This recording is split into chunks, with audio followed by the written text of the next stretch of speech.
El Cuentacuentos.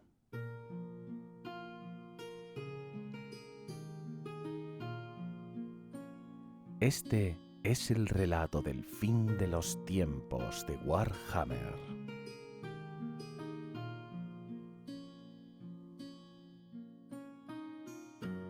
Gracias a la web Biblioteca del Viejo Mundo por permitirme compartir contigo este relato.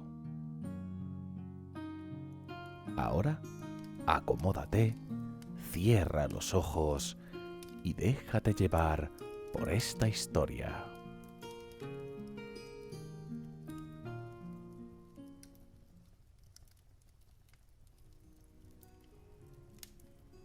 Capítulo 2. Asedio de la Pirámide Negra, parte 2.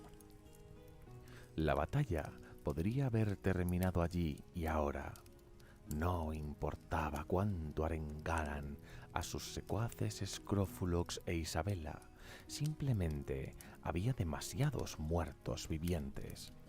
Los Morghast, liberados de su lucha en los cielos, volaron libremente por el campo de batalla, haciendo presa sobre los portadores de plaga todavía recuperándose del ataque mágico de Arcan. Las espadas de plaga y los gongs corroídos chocaban contra la roca cuando sus portadores eran hechos pedazos, y el olor de la carne destrozada y en descomposición pendía en el aire. Tal vez fue el hedor lo que atrajo la atención errante de Nargel, o tal vez el padre de la plaga, que había visto el progreso de Isabela desde el principio, determinó que el fracaso de los Glotkin no sería repetido por su nuevo emisario. Quizás Nargel estaba simplemente aburrido, con su ojo vagando entre sus pasatiempos eternos de concocción y libación. En cualquier caso, la mirada del padre de la plaga estaba sobre la pirámide negra en ese momento y decidió entregar sus regalos a los que luchaban debajo. Apoyándose fuertemente contra su caldero, Nargel dejó caer la olla picada y oxidada de costado, derramando el contenido a través de las grietas en la realidad sobre el mundo mortal. Para Isabela y Scrofulux, el regalo de Nargel fue más que bienvenido, sino completamente agradable. Una lluvia gruesa y grasienta cayó de los cielos. Sus aguas viscosas se agruparon donde los demonios habían sufrido sus mayores pérdidas. Los demonios que luchaban entre esas aguas seguían intactos, pero los no muertos eran arrastrados bajo la superficie por manos invisibles a través de la oscuridad. Cuando los no muertos fueron obligados a retroceder, el caldo enfermizo borboteó. Portadores de plaga surgieron desde las profundidades, con los heridos y los muertos de la lucha devueltos a la vida por el benigno elixir de su dios. Para Arcan y Krell, el regalo de Nargel era un amargo recordatorio de que no había artificio mortal que los dioses no pudieran igualar. Al sentir que la batalla se alejaba de él, Krell redobló sus ya prodigiosos esfuerzos. El rey tumulario cargó a través de las espumosas piscinas de limo, ignorando las manos gangrenosas que se aferraban a sus grebas e ignorando los ataques de espadas de plaga que golpeaban su armadura.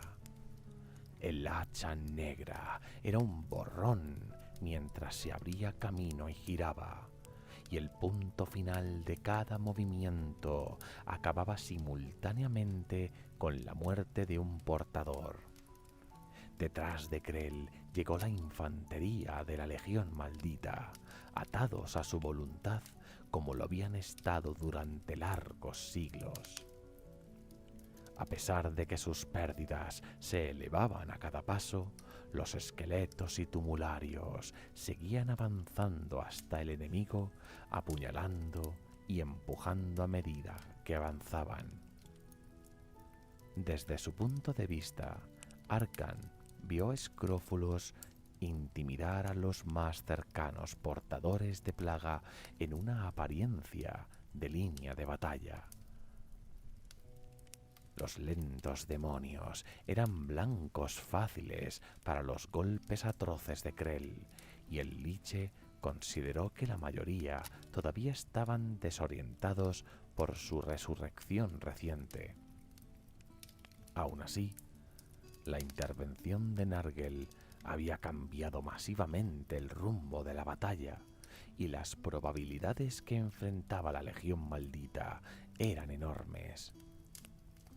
Descartando rápidamente como opción la indignidad de solicitar ayuda de Mannfred o Neferata, Arkan tomó el otro único curso abierto para él.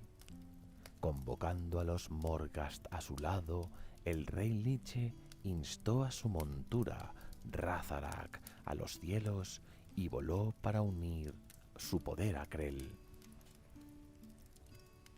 Mientras viajaba, Arkan miró el istmo con disgusto.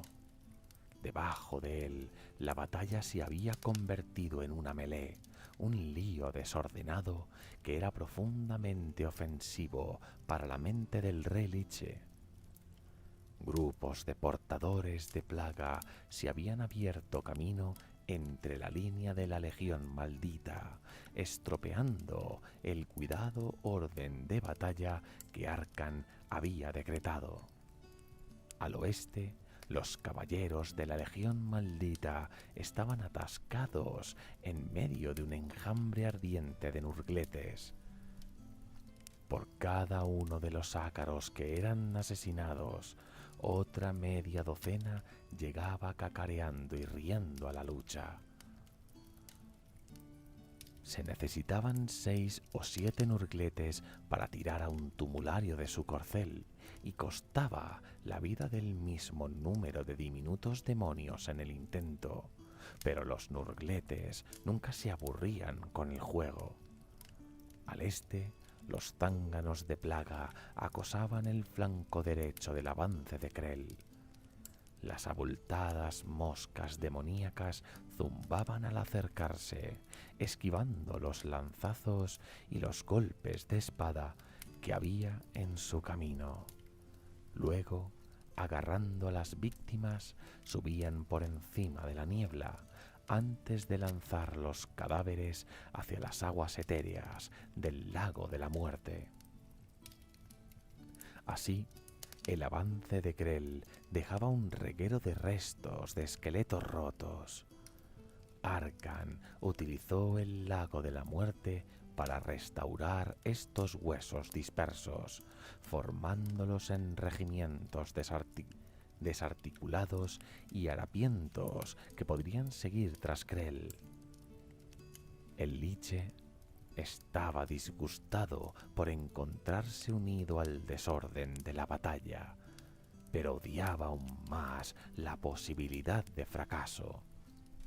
Justo cuando ese pensamiento desagradable amenazaba con ahogar la mente de Arkan, una nube de furias y zánganos de plaga se reunieron en el cielo ante él. El rey Liche no dudó. Pensar en el disgusto de Nagash era un estímulo doloroso y empujaba a Arkan hacia adelante contra el gruñido enjambre zumbante. Con proyectiles de fuego de amatista ardiendo de su bastón. Muy por debajo, Krell se acercó por fin a su objetivo. Los portadores de plaga que habían estado en su trayectoria eran ahora los despojos abatidos, con su hacha empapada en ícor. Scrofulux era ahora todo lo que se extendía entre el tumulario e Isabela, pero la visión de la enorme masa que se acercaba del demonio no le proporcionó ni un momento de pausa. Los cráneos que pendían del mayal de la gran inmundicia cacarearon mientras se precipitaban por el aire. El golpe tenía como objetivo tomar el propio cráneo de Krell. Sin embargo, el tumulario había esperado el golpe y levantó su propia arma para encontrarse con él. Un chirrido apagado sonó cuando el filo del hacha negra penetró profundamente en la corroída cadena del mayal, cortando los eslabones y enviando los cráneos girando hacia las filas de la legión maldita. Pero Scrofulux no había depositado su fe solo en un golpe. Las cadenas apenas se habían partido cuando la enorme espada de plaga del demonio se estrelló contra el expuesto lado izquierdo de Krell, doblando placas de armadura y haciendo polvo 3 costillas.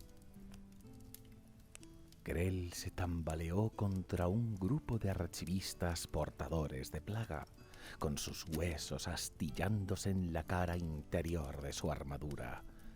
Sus espadas de plaga golpearon y cortaron la armadura del tumulario, mientras los demonios buscaban una debilidad quizás expuesta por el golpe de Scrofulux. Antes de que pudieran encontrar una, la legión maldita presionó detrás de su señor, rechazando a los demonios el tiempo suficiente para que Krell recuperara el equilibrio. Scrofulux estaba muy cerca, sorprendentemente rápido, y ya balanceaba su espada para acabar con el impertinente rey tumulario.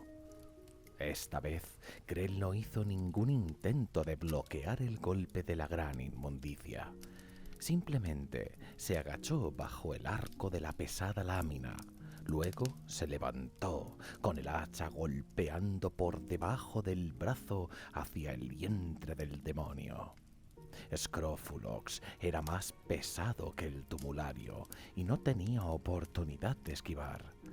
La hoja de ébano cortó profundamente en los pliegues llenos de ampollas y manchas del intestino del demonio, derramando órganos enfermos y un terrible hedor. Scrofulux rugió, más por humillado que por dolor, y azotó por segunda vez. Una vez más, Krell se agachó ante el torpe golpe y enterró un segundo golpe en el estómago del demonio.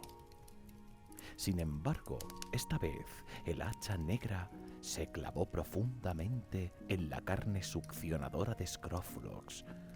No importaba cuánto tirara el rey tumulario de la empuñadura del arma, no podía liberarla.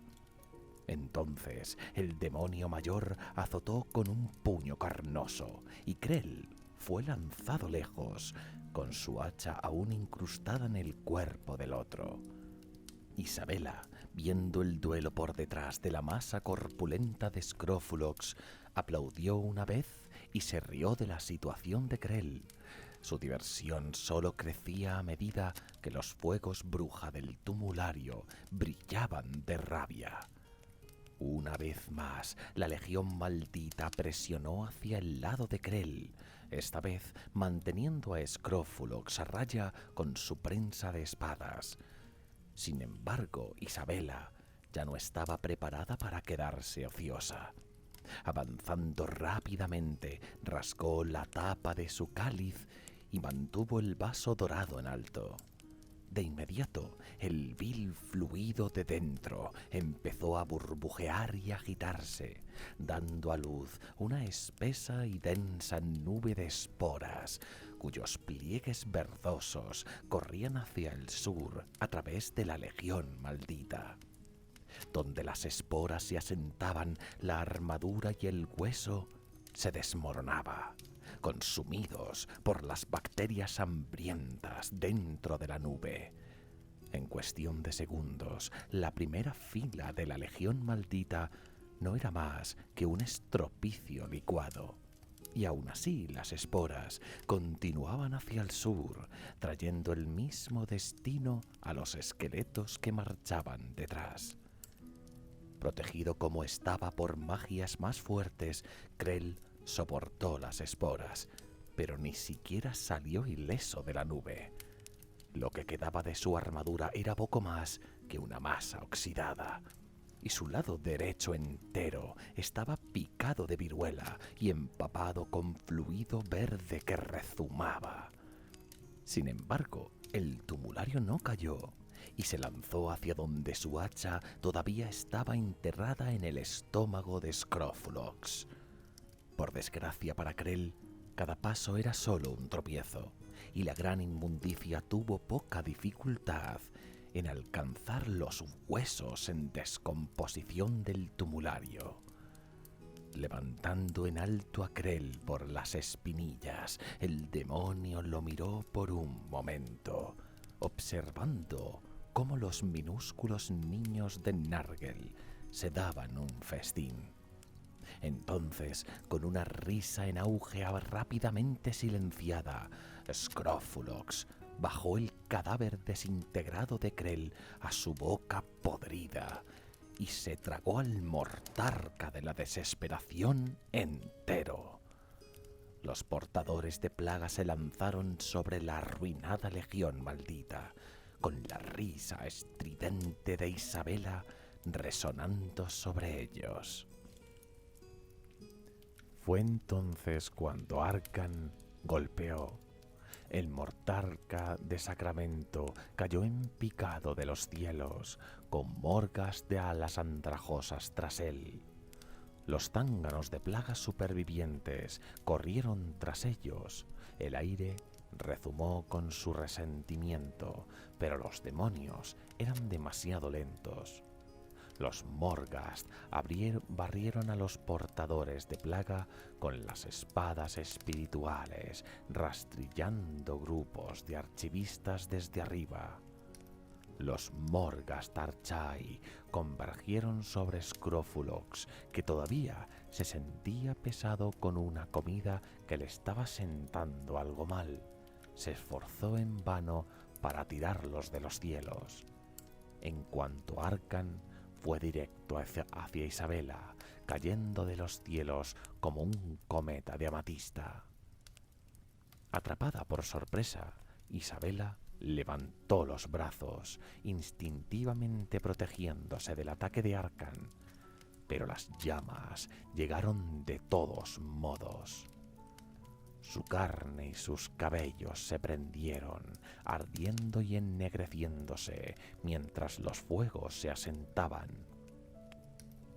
La risa se convirtió en gritos, con carne chamuscada en el viento, y finalmente Isabela pronunció el contrahechizo.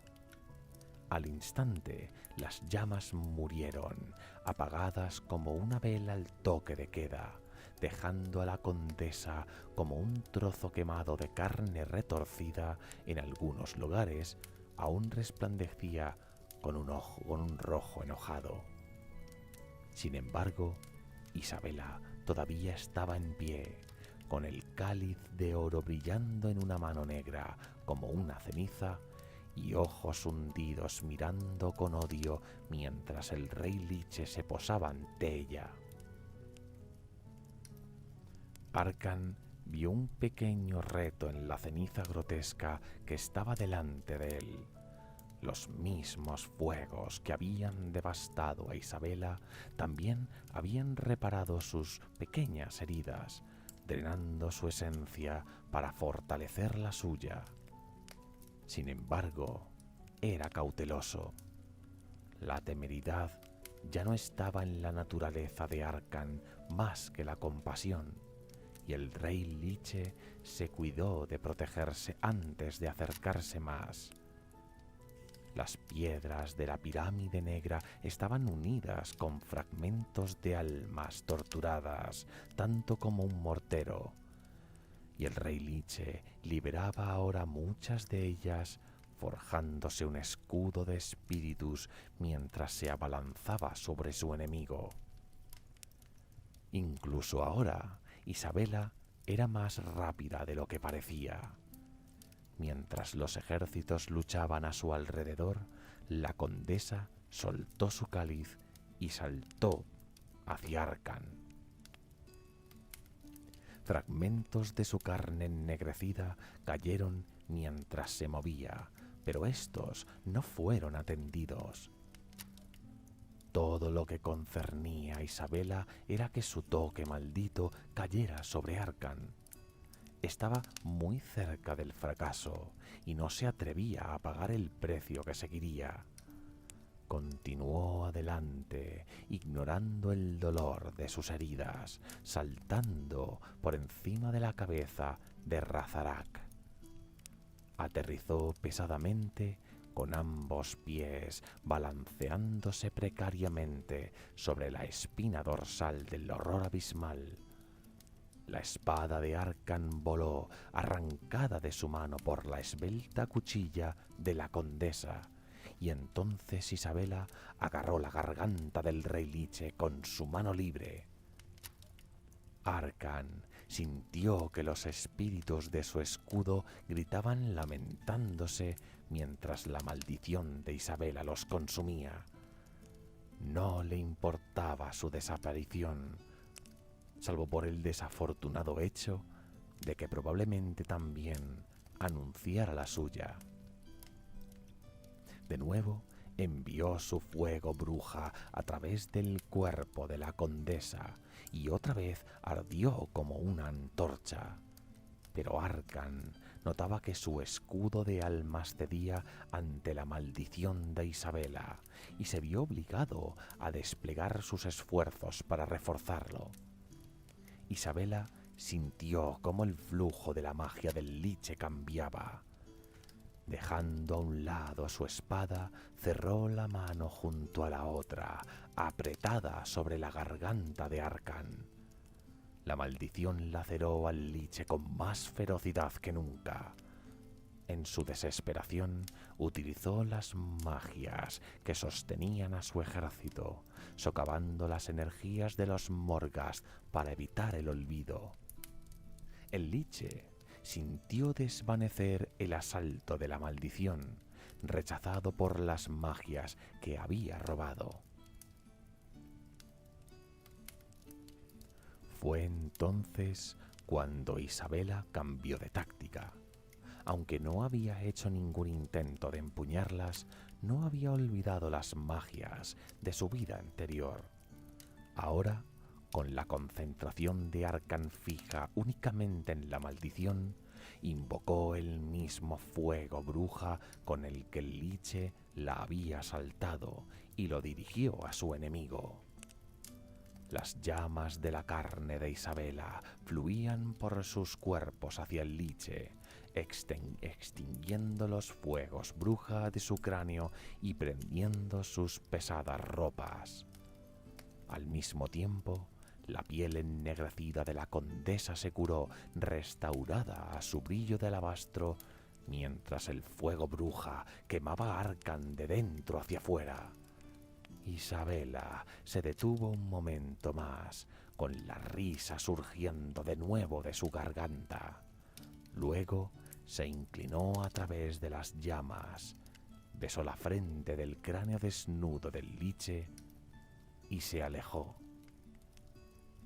Arkan permaneció en la silla de Razarak un momento más, buscando desesperadamente un modo de consolidar su poder menguante, pero estaba demasiado débil. Los huesos ennegrecidos y sin vida del rey Liche golpearon el suelo, solo un latido de corazón después que Isabela. ¡Suficiente! La voz era oscura y majestuosa, cada pesadilla y horror infundido en una sola palabra. Nagash había salido por fin de la pirámide negra y el campo de batalla se detuvo. Incluso los demonios quedaron momentáneamente intimidados cuando la amenazadora sombra de negro y hueso emergió de la puerta colosal de la pirámide y barrió el istmo. El progreso del gran nigromante era lento, casi sereno, pero absolutamente implacable e inevitable como la noche siguiendo al día. Donde Nagash se movía, chispas de amatista llameaban a través de la roca, imbuyendo a sus subalternos caídos con una nueva vida y un nuevo objetivo.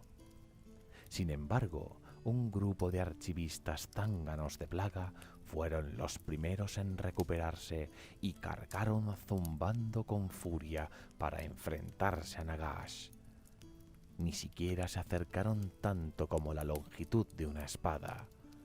Los ojos del gran nigromante ardieron de un color brillante verde y proyectiles marchitadores surgieron hacia adelante, reduciendo a los demonios a puro polvo. Otros portadores de plaga siguieron el ejemplo de sus compañeros y sufrieron el mismo destino. Todos los que caían bajo la sombra colérica recibían la furia de la magia de Nagash desatada contra ellos. Arremolinados vórtices barrieron a través del istmo, dejando estatuas de cristal tras ellos. Fuego amatista y zarcillos retorcidos de magia y de energía violeta barrieron la calzada, quemando a los demonios a ceniza o aplastándolos a pulpa.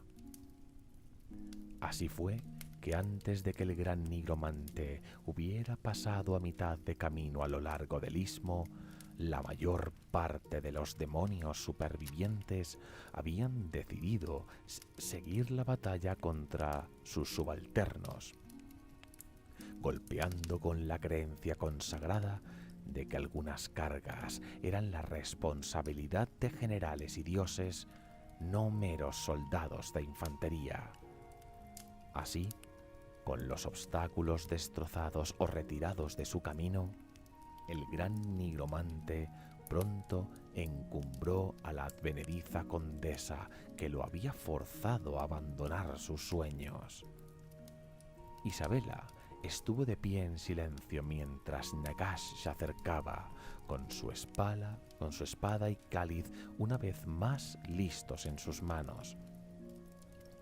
Razarak gruñó y se removió inquieto, prohibido de atacar por la voluntad de Nagash.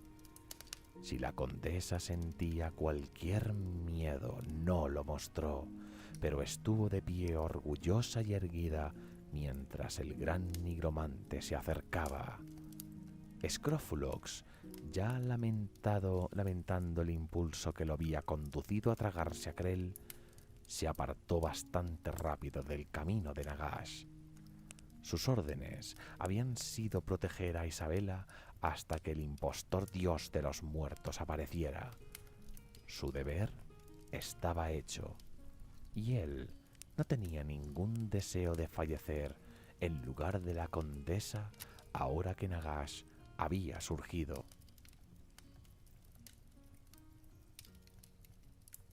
Relato: Muerte ignorante. Detente, vampiro. Termina con tu actitud menguante. La voz era la finalidad de la muerte dada forma, el golpe de una tapa de una tumba en la oscuridad fría y vacía.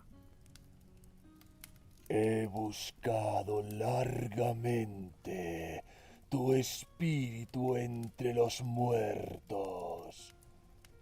Y ahora entiendo por qué no tuve éxito. Olvidas tu herencia tan fácilmente que buscas enfrentar tu prestada voluntad contra la mía propia.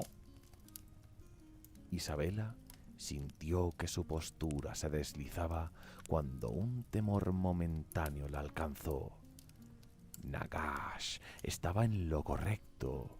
Su maldición no podía deshacerse de un ser tan poderoso, y sus magias no eran sino trucos comparados con su antiguo y malvado conocimiento. Con un esfuerzo recuperó su compostura, tratando de ignorar el castigo del demonio en su sangre. No, poderoso Nagash, dijo, tratando en vano de hacer contacto visual con la sombra iracunda. no entiendes mis intenciones. No traigo ningún desafío. Has atravesado mi reino sin invitación.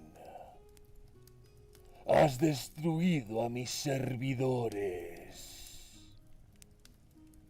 ¿Qué es eso sino un reto? Isabela bajó los ojos. Debería haberla destruido ya, ella lo sabía. Pero en el fondo del alma de Nagash estaba la aversión a puzzles sin respuesta.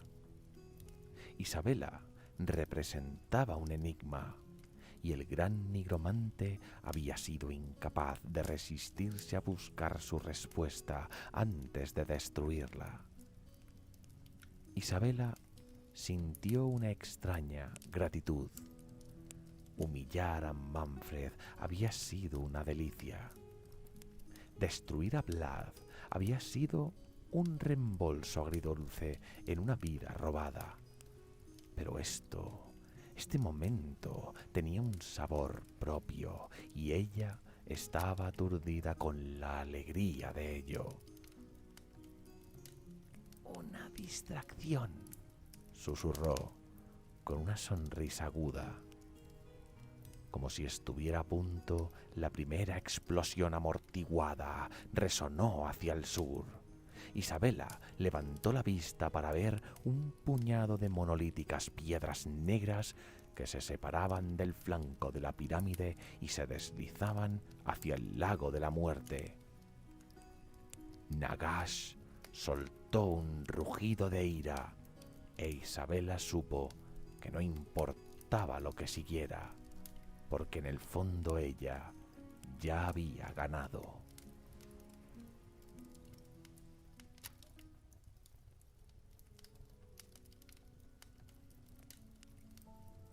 Por casualidad, más que por tenerlo planeado, los equipos de perforación de Ikit Claw habían perforado los cimientos de la pirámide negra en el momento en que los huesos carbonizados de Arkham golpeaban el suelo. El ingeniero brujo jefe había instado sangrientamente a sus Skaven durante las últimas horas del acercamiento, cada vez más consciente de que había superado la hora convenida de llegada. Claw ya había estado preparando sus excusas por el fracaso cuando la primera punta de la tuneladora de disformidad perforó los subterráneos de la pirámide negra. Las ratas de Clan no habían esperado las órdenes de Claw y habían pasado por encima del sudoroso equipo de perforación hacia la penumbra. Todos se alegraron de escapar de los traicioneros confines de una red de túneles cada vez más inestables, aunque sin duda habrían estado menos ansiosos si hubieran sabido lo que les esperaba dentro. Claw no había compartido los detalles de la misión con nadie, y con razón. Pocos Skaven podían situarse en un molde heroico, y cavar en el santuario del gran nigromante requería héroes, o por lo menos una amplia promesa de recompensas. Y Kit Claw no era ni un ignorante ni un héroe, así que descubrió con gran alivio que Nagash había partido. Siempre había sido su plan que el grupo de tunelación llegara solo después de que el gran nigromante hubiera sido arrastrado a la batalla, y había funcionado. Clo contempló cómo sus demoras podrían haber terminado por ser cruciales para llegar a tiempo, pero luego recordó que Nagash probablemente se desharía del ejército de la plaga en poco tiempo. El éxito era éxito, pero ese resultado aún estaba en duda.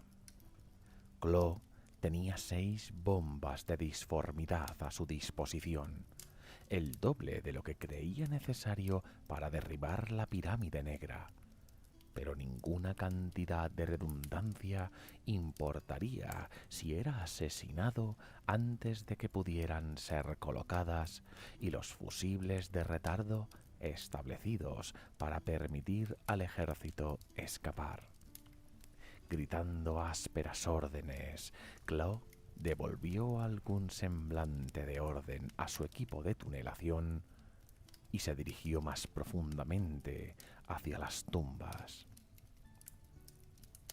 Nagash podía estar ausente, desahogando su furia desenfrenada sobre el ejército demoníaco, pero la pirámide negra estaba lejos de estar desprotegida.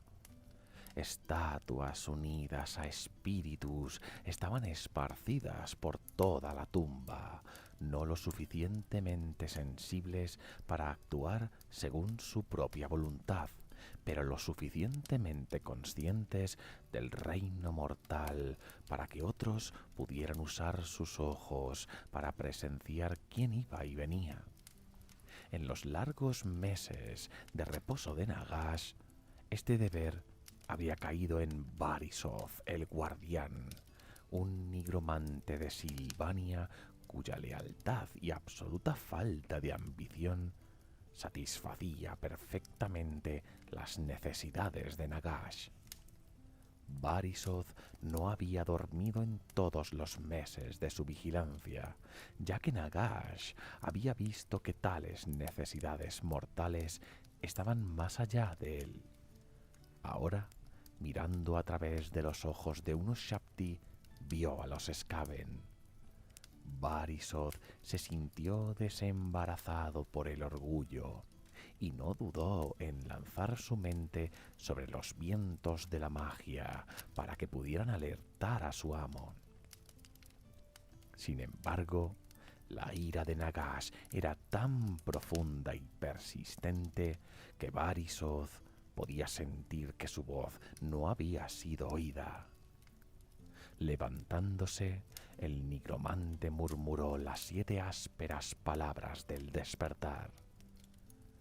Espíritus largo tiempo muertos surgieron de las paredes de la cámara, retorciéndose y girando alrededor del trono de Barisov, levantándolo de las lajas de bordes dorados y llevándolo lejos hacia los intrusos. La mente del nigromante ya estaba muy lejos, despertando a los guardianes de la pirámide de su sueño.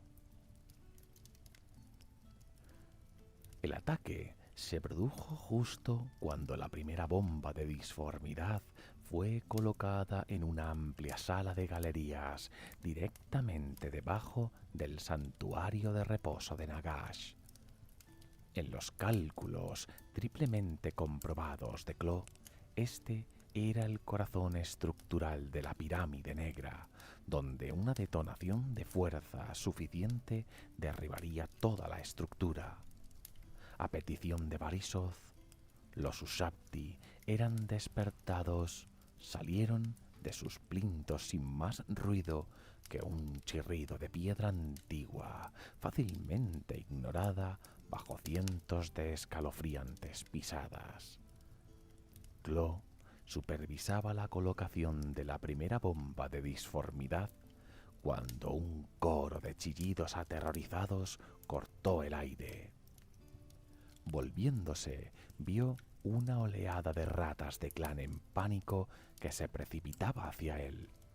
Detrás de ellos se veía a los inexpresivos Ushabti, con sus grandes cuchillas de oro curvadas levantándose y cayendo para asesinar a cada paso.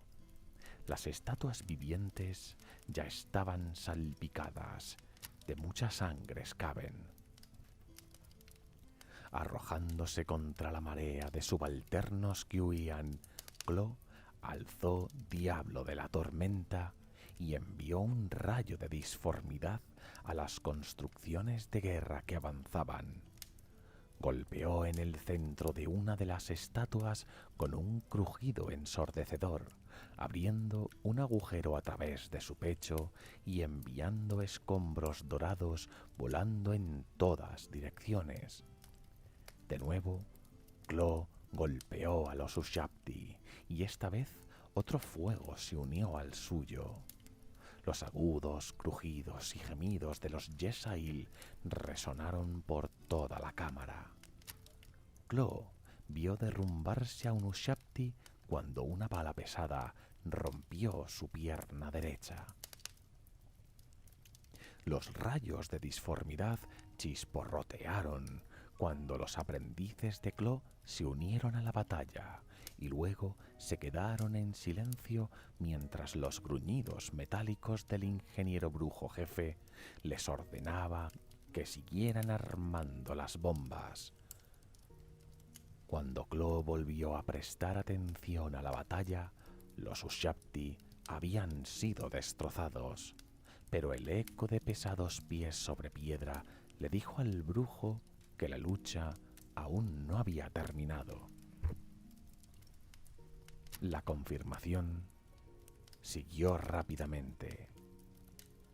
Una ráfaga de lanzallamas de disformidad, verde brillante en la oscuridad, mostró enemigos convergiendo desde todos los lados. La guardia del sepulcro emergía de alcobas y corredores cruzados alrededor del perímetro de la cámara. Arremolinadas nubes de espíritus giraban en espiral desde las aberturas en el techo de la cámara. Otros Ushabti, convocados desde otra parte de la pirámide, convergieron sin piedad. Clo estaba en una disyuntiva. No confiaba en que sus ingenieros armaran las bombas de disformidad correctamente, pero tampoco podía confiar en sus ratas de clan para luchar contra los no muertos sin su liderazgo. A regañadientes dejó a sus ingenieros en su trabajo y gritó órdenes a las vacilantes ratas de clan. Aquellas que habían huido del primer ataque habían desaparecido hacía tiempo, escabullidas hacia las sombras, buscando el túnel de entrada. Sin embargo, la victoria sobre los Ushabti había ayudado a otros a encontrar su coraje, y su resolución se hizo más firme cuando un disparo de un lanzallamas cayó a plomo en una cohorte de la guardia del sepulcro que se aproximaba. Tan fuertes eran las discordantes celebraciones que nadie prestó ninguna atención al destino del equipo del lanzallamas de disformidad. Los cables de alimentación de su arma se habían partido y el combustible que escapaba rápidamente ardió, condenando a la pareja a una muerte ardiente y explosiva. Aprovechando la moral creciente de sus guerreros, Clo los lanzó hacia adelante. Se necesitaba tiempo para que las bombas de disformidad se armaran, y las ratas de clan eran fácilmente reemplazables. Los ingenieros brujos, sin embargo, eran otro asunto, y Clo se cuidó de permanecer en la retaguardia con los equipos de armas para supervisar mejor y hacer una retirada rápida si las circunstancias lo requerían. El ritmo de la batalla se aceleró cuando más guardianes de la pirámide se unieron a la lucha. Los espíritus rebosaban y se arremolinaban a través de la cámara, con los helados dedos pasando a través de la carne y del hueso para exprimir la vida de corazones temerosos. Una garra, dándose cuenta de que sus armas eran inútiles contra sus enemigos etéreos, se desmoralizó. Gritando de pánico desenfrenado, se alejaron de la lucha con los hambrientos espíritus hambrientos, siguiéndolos de cerca. Ikit-Clo vio que comenzaba la derrota y ordenó a sus restantes lanzallamas de disformidad que dispararan a través de su ruta de huida. Los chillidos desesperados se volvieron más crudos, más frenéticos, cuando las llamas verdes alcanzaron a los Skaven que huían. Pero a Clau no le importó. Todo lo que le importaba era que los espíritus perseguidores habían sido atrapados en el mismo torrente, consumidos por el mismo fuego mágico que a los que habían hecho huir.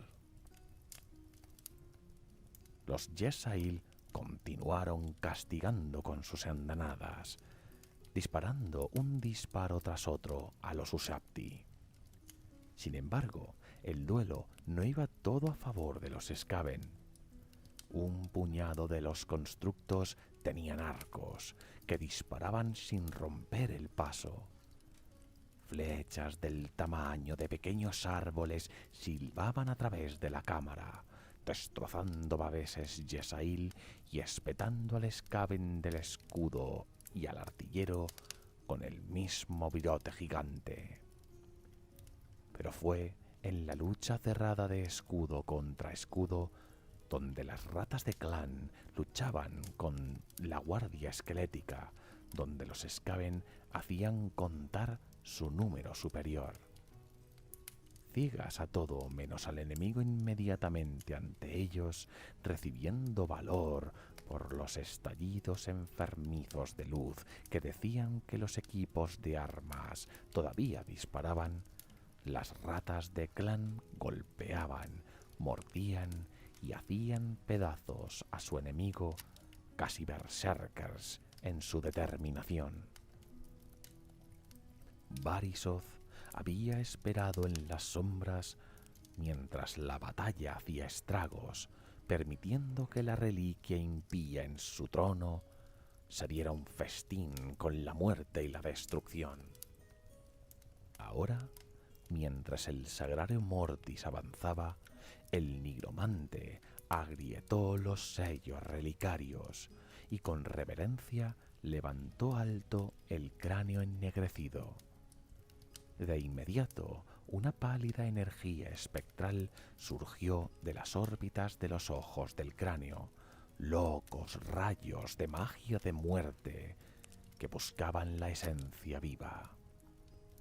Donde golpeaban, las ratas de clan caían muertas, con sus vidas instantáneamente extinguidas. Pero para los hombres rata, la magia potenciaba a los guardianes esqueléticos, restañando huesos rotos y conduciéndolos a la lucha con renovado vigor. Ikit-Clo vio todo esto, vio el cráneo negro sostenido en alto por el nigromante espantapájaros. Un rayo de disformidad surgió del diablo de las tormentas, golpeando a través de la nube de espíritus arremolinados en la base del sagrario Mortis, haciendo que el trono se levantase con inestabilidad repentina.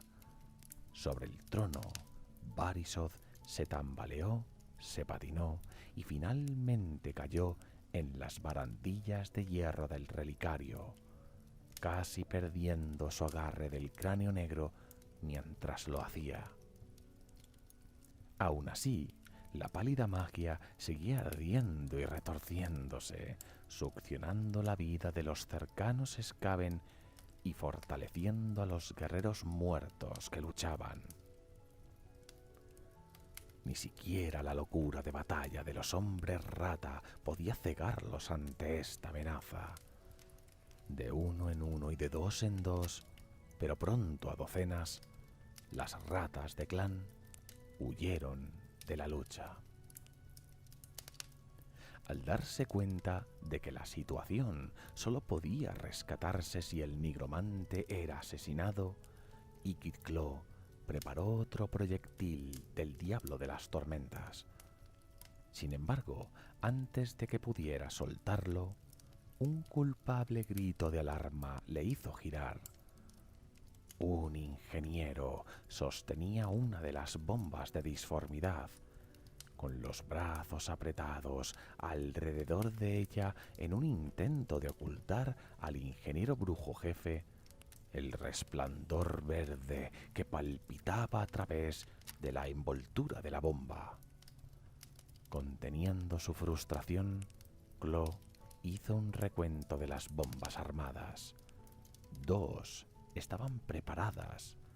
2 más la que acunaba los brazos de su insensato aprendiz. Quizás las explosiones posteriores harían el resto. En cualquier caso, no había nada que hacer. Clo sabía que la detonación de la esfera palpitante no podía ser detenida, pero podía abandonar a su ejército en la pirámide negra y esperar el éxito o perecer en esa cámara. El ingeniero no vaciló. Activando sus compensadores de disformidad, Ikit-Clo pronunció una serie de sílabas arcanas. Hubo una nube de humo grasiento y un hedor repentino apodrido. Cuando se despejó, el ingeniero brujo jefe ya no estaba, abandonando el resto de su ejército en su destino. Un momento después, la pulsante bomba de disformidad detonó y una luz abrasadora barrió la cámara. La pirámide negra era más antigua que cualquiera de las civilizaciones del viejo mundo y no cedió ligeramente su control sobre la existencia, pero cedió igualmente. En el primer latido de corazón después de la detonación, energía verde brillante corrió a través de sus cámaras internas, con las fantásticas temperaturas haciendo que el oro de los bajos relieves corriera primero como el agua, para después hervir en un vapor dorado. Para aquellos Skaven que se quedaban, la muerte fue instantánea, tan rápida que ninguno entre ellos vislumbró su destino. Para Barisoth y otros entre los guardianes del templo, la salvación vino solo del cráneo negro del relicario. Sobrecargado por el torrente de la muerte desencadenado por la detonación de la bomba, el poder del cráneo protegió a los no muertos agrupados cerca, rechazando la tormenta de fuego de disformidad que se arremolinaba en torno a ellos. En el segundo latido de corazón, una masiva ola de fuerza conclusiva rasgó las antiguas piedras negras. Los más cercanos a la detonación fueron convertidos en polvo inerte. Otros fueron lanzados hacia afuera por la explosión, atravesando paredes y techos que apenas habían sobrevivido al inicio de la explosión. Los flancos exteriores de la pirámide negra se estremecieron bajo estos golpes de martillo, pero se sostuvieron. Un tercer latido de corazón anunció una segunda detonación cuando las carcasas de las bombas de disformidad no protegidas finalmente se derritieron bajo el ataque. Trozos de mampostería del tamaño de edificios aullaban sueltos de las laderas exteriores de la pirámide, cayendo sobre el istmo, sobre el lago de la muerte, e incluso tan lejos como las ruinas del castillo de Drakenhof, a muchas leguas de distancia. El fuego ardía desde balcones y puertas de acceso, incinerando miles de muertos vivientes. Aún protegido por el cráneo negro, Barisoth fue propulsado de las entrañas de la pirámide como un tiro de cañón, golpeando las costas rocosas del lago de la muerte. En el cuarto latido de corazón, lo que quedaba de la pirámide empezó a derrumbarse, con las paredes cayendo sobre sí mismas o cayendo hacia afuera en las aguas amatistas del lago. El último de los escombros tardaría casi 1 hora en asentarse.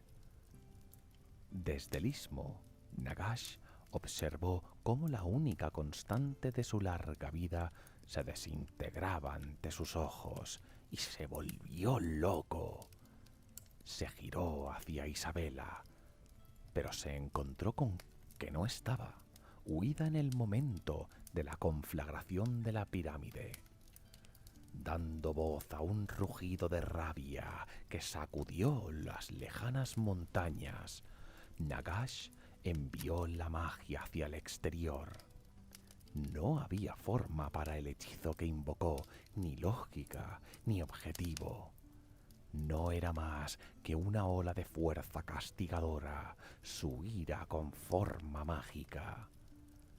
La magia aullaba como un vendaval a través del istmo, y donde tocaba, la carne demoníaca se marchitaba a polvo.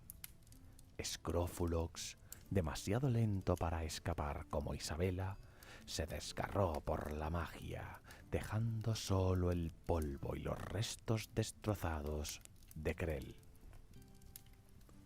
Isabela, lo suficientemente rápida para escapar de la vista de Nagash, pero una eternidad demasiado lenta para superar su magia, fue arrastrada por el torrente. La condesa fue lanzada casi 1 milla, deteniéndose solamente cuando golpeó los restos de un viejo santuario ulricano con un ruido sordo. Su carne sobrevivió donde los demonios no lo habían hecho, pero mientras Isabela estaba rota y desmadejada, sintió que Bolorog gritaba en su mente. El demonio dentro de su sangre estaba agonizando. A través de su enlace compartía cada momento de su terrible dolor. La oleada se extendió al este y al oeste, rodando por los campos de batalla donde Manfred y Neferata luchaban antes de continuar, desvaneciéndose constantemente con cada legua viajada. Fue entonces cuando el agotamiento alcanzó a Nagash. Cuando la ola de magia se desvaneció por fin, se hundió pesadamente en su bastón y se dio cuenta de su terrible error. Con la destrucción de la pirámide negra, la atadura de Nagash al lago de la muerte estaba irrevocablemente destruida. El viento de la muerte todavía estaba a sus órdenes, todavía anclado a él. Sin embargo, ya no podía recurrir al vasto depósito de poder que había celosamente acumulado y fundado en el lecho de roca de Silvania tras su renacimiento. Peor aún, en un momento de furia, el gran nigromante acababa de gastar mucho de lo que había pasado meses absorbiendo. Nagash había conocido el poder de un dios. Ahora era mortal una vez más. no más poderoso que cualquiera de los demás encarnados, de los demás que absorbieron los vientos de la magia. A lo largo del istmo, los esqueletos y los tumularios permanecieron inmóviles. A falta de un enemigo para luchar o de cualquier orden de su amo, miraban inexpresiblemente a través de la ruina de sus enemigos, esperando pacientemente un cambio en las circunstancias. Los Morghast se arrodillaron delante de su creador con sus ajadas alas juntas.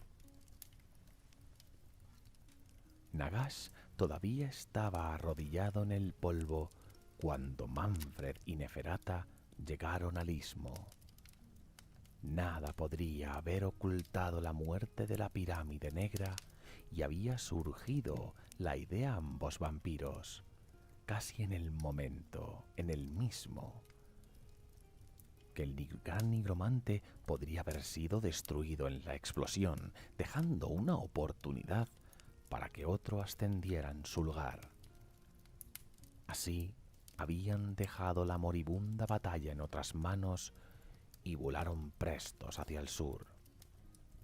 Ninguno de los vampiros se atrevió a dirigirse a Nagash por temor a traicionar una decepción tan grande como por negar lo evidente.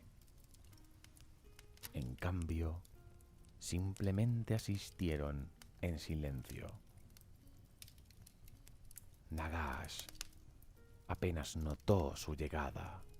Tan perdido estaba contemplando sus escasas opciones. No había cálculo de la enormidad del golpe que el caos le había dado, ni veía cómo su plan original podría ser recuperado. Hace años, cuando Teclis lo había buscado por primera vez en el vacío entre la vida y la muerte, tratando de forjar una alianza contra el creciente poder del caos, Nagash se había negado. Sin embargo, había visto en el plan del mago algo que podía usar para sus propios planes. Aunque le molestara, nunca había pensado en convertirse a sí mismo en el maestro de la magia de la muerte, y había aceptado a regañadientes que la mente de Teclis casi estuviera a la altura de la suya. Sin embargo, el plan de Teclis, que tomaba el poder de la muerte para impulsar su propia ascensión, había fracasado. Ahora se presentaban dos posibilidades, igualmente desagradables para el orgulloso Nagash. Una era sucumbir a los dioses del caos, convertirse en su siervo como muchos de sus propios vasallos habían hecho en los últimos años. La otra era estar con los vivos contra las fuerzas del caos, para que el gran nigromante tratara con mortales efímeros como si fueran sus iguales. No importaba que pudiera percibir que otros seres habían sido infundidos con la esencia cruda de la magia tal como lo había hecho con él. Otros seres, especialmente los mortales, serían siempre inferiores. Ninguno de los dos cursos de acción tenía mucho atractivo. Tomar cualquiera era una admisión del fracaso, admitir que Nagash no era tan poderoso como él proclamaba. Por otra parte, sospechaba que Teclis había interferido con su curso de acción elegido casi tanto como los dioses oscuros, ya que sólo eso podría explicar cómo su resurrección, meticulosamente planificada, había terminado casi en un desastre absoluto. Al llegar a una decisión, el gran nigromante se levantó de nuevo. Los esqueletos y los tumularios formaron bajo sus estandartes una vez más cuando su voluntad cayó sobre ellos, los Morghast se levantaron con las armas en saludo. Neferata se arrodilló ante su amo. Manfred no hizo ningún movimiento para igualar el gesto, aunque evitó sus ojos mientras la mirada de Nagash caía sobre él.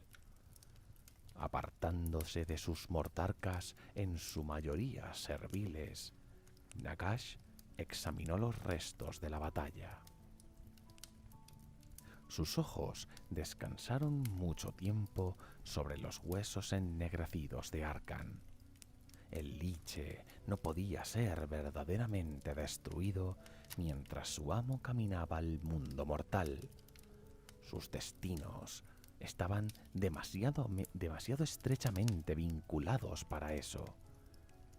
Ciertamente, Arkan había fallado una vez más. Ni él ni Grell merecían la resurrección. Por otro lado, Nagash sabía que estaba a punto de entrar en una guarida de enemigos, y cualquiera que fuera el fracaso de Arkan y Grell, la deslealtad no estaba entre ellos. Caminando hacia cada uno a su vez, Nagash tocó con la punta de su bastón sus restos, dando de su propia esencia para restaurar a sus sirvientes. Entonces el gran nigromante hizo el largo paseo hasta los restos destrozados de la pirámide negra. Levantando a todos los que eran capaces de sostener una espada, se dispuso a dar órdenes. Contra todas las probabilidades, Barisoth estaba entre estos, protegido por la calavera negra de Morgaine y arrojado lejos por la explosión. El nigromante claramente creía que había sido levantado de nuevo solo para ser golpeado por su fracaso, pero Nagash había perdonado mayores fracasos ese día. Poco después, el ejército de los muertos marchaba. Para enojo de Manfred, Nagash había designado a Neferata como gobernante del reino en su lugar. Le había pedido que mantuviera Silvania en su ausencia. En muchos aspectos, la decisión era inevitable. Había ahora más nobles de Nehekhara que vampiros en Silvania. Sus costumbres eran ajenas a Manfred y se rebelaban con certeza si trataba de imponer su voluntad sobre ellos, aunque fuera apoderado de Nagash. Sin embargo, Manfred tuvo que luchar para calmar su ira. No tenía ninguna duda de que pasarían días antes de cualquier desafío a la voluntad de Nagash y que terminara en algo más que su propia destrucción. Por el contrario, Neferata estaba muy satisfecha con el edicto. A ella le importaba poco gobernar Silvania, un hecho que seguramente impresionaría a Manfred antes de su partida, pero la reina de los misterios se regocijó de que su nueva posición colocara a la odiada Khalida completamente en su poder. Sin embargo, más que la pérdida de Silvania, a Manfred le preocupaba el destino de Nagash. Dada la elección entre una alianza con los mortales o con los siervos de los dioses oscuros, el gran nigromante había escogido el primero. A cada paso, el ejército de los muertos se movía firmemente hacia el oeste, hacia el reino de la antítesis de los no muertos, hacia Azelloren.